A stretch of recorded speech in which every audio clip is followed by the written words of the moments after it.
Assalamualaikum warahmatullahi wabarakatuh. Selamat pagi anak-anakku semuanya.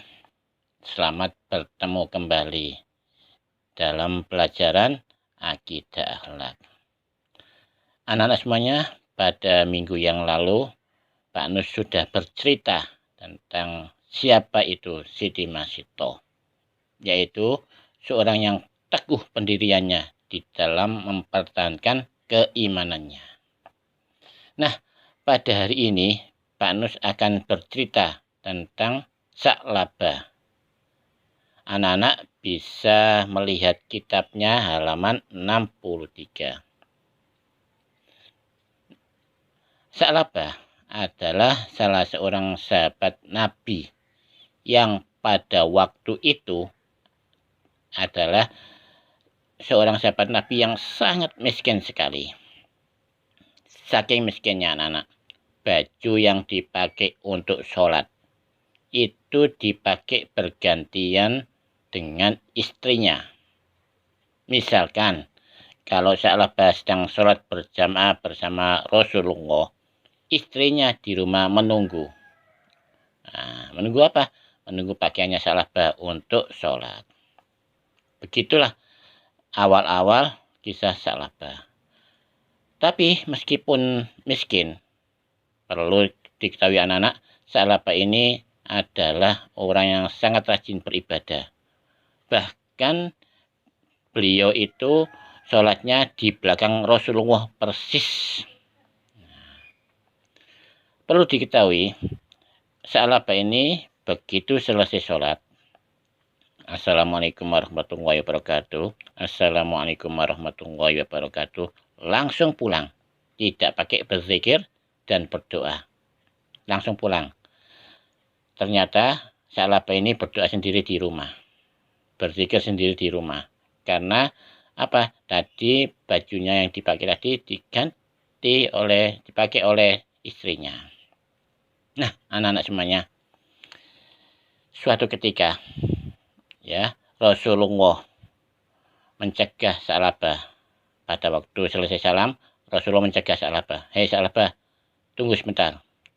Saya kepingin bertanya kepadamu.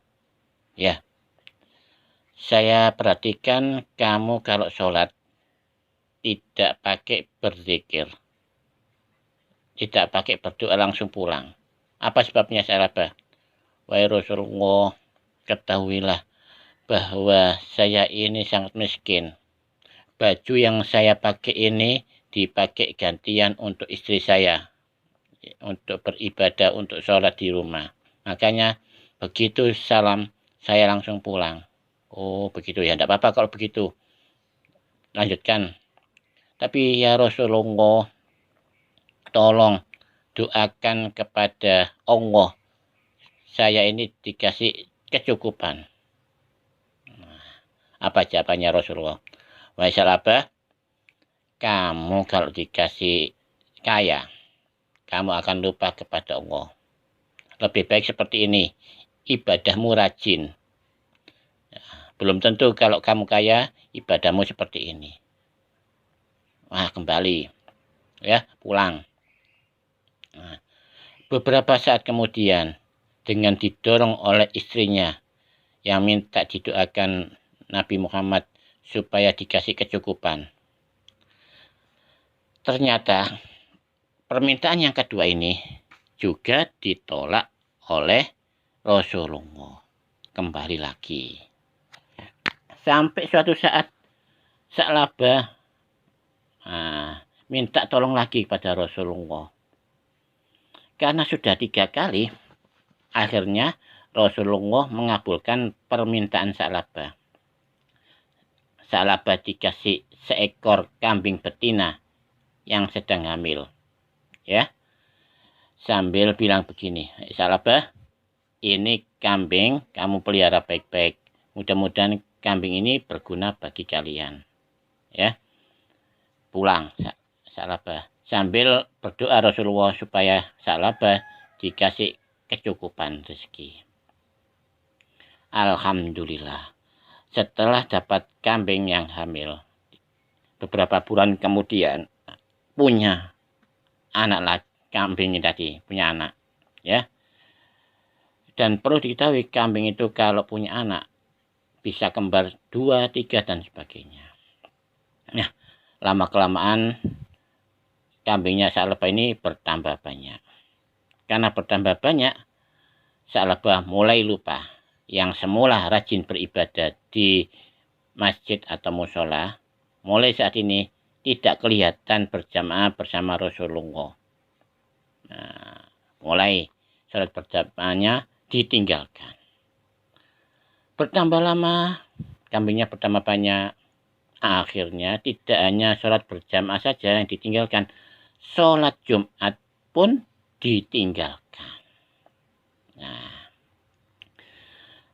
setelah sholat Jumat ditinggalkan, Rasulullah mengetahui hal ini. Bagaimana ini sahabat? Apa ada yang tahu di mana Sa'labah ini?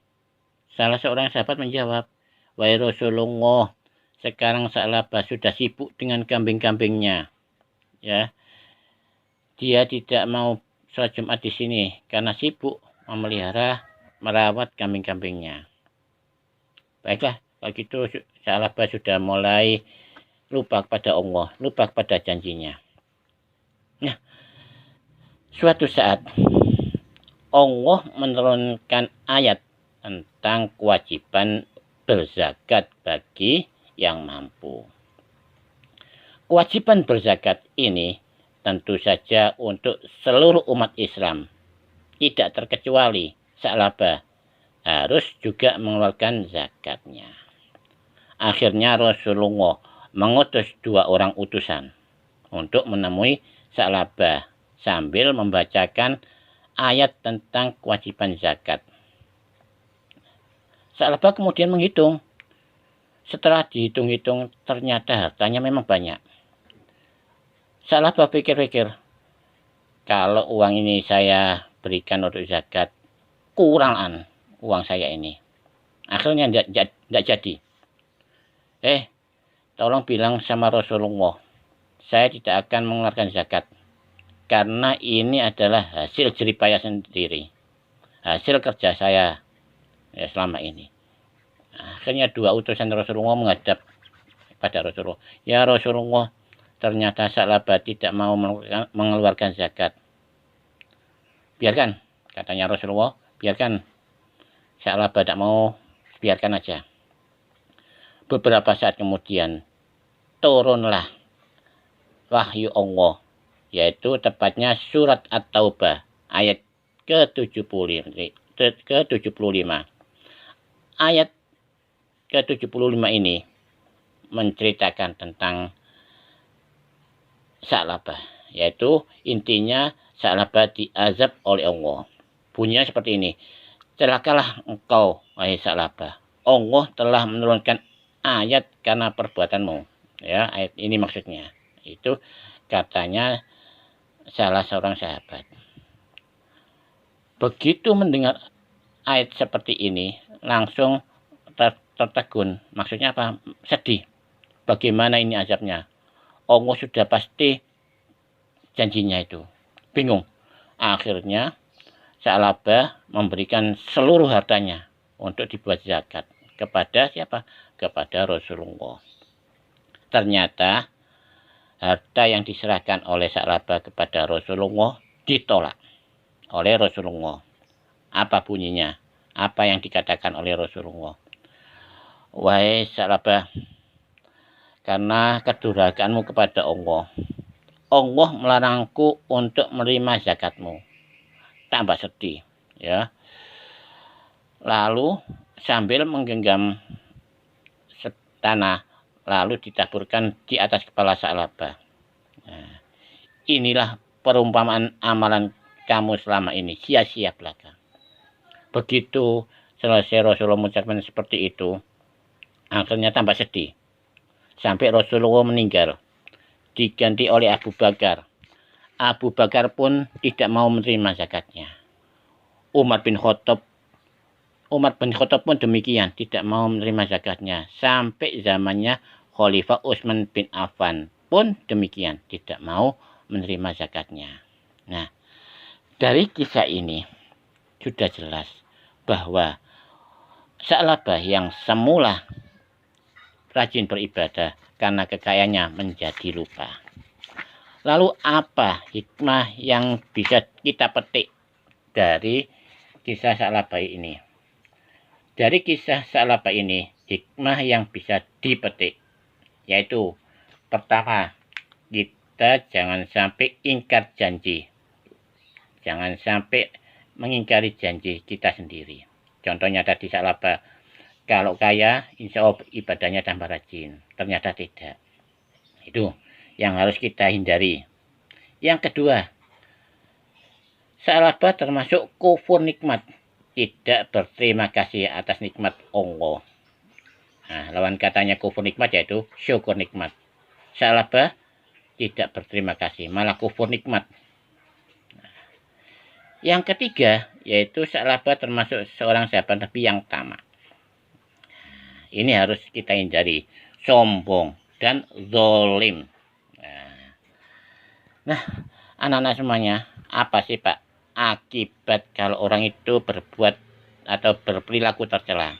Yang pertama, sudah jelas Allah akan murka. Allah saja murka. Ya.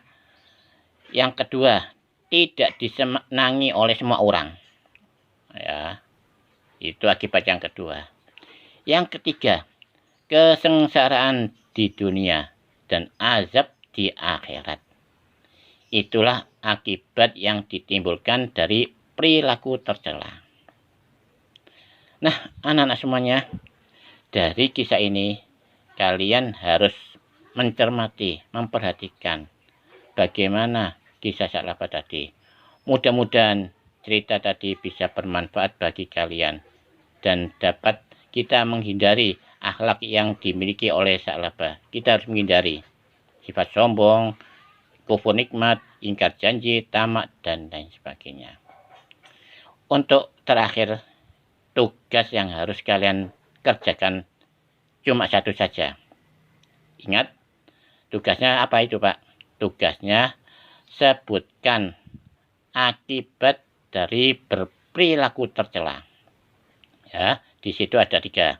Saya ulangi tugasnya yaitu sebutkan akibat berperilaku tercela. Ya, sebutkan 3 itu. Ya. Terima kasih atas perhatiannya. Mudah-mudahan pelajaran ini bisa bermanfaat bagi kalian. Akhirnya saya akhiri. Assalamualaikum warahmatullahi wabarakatuh.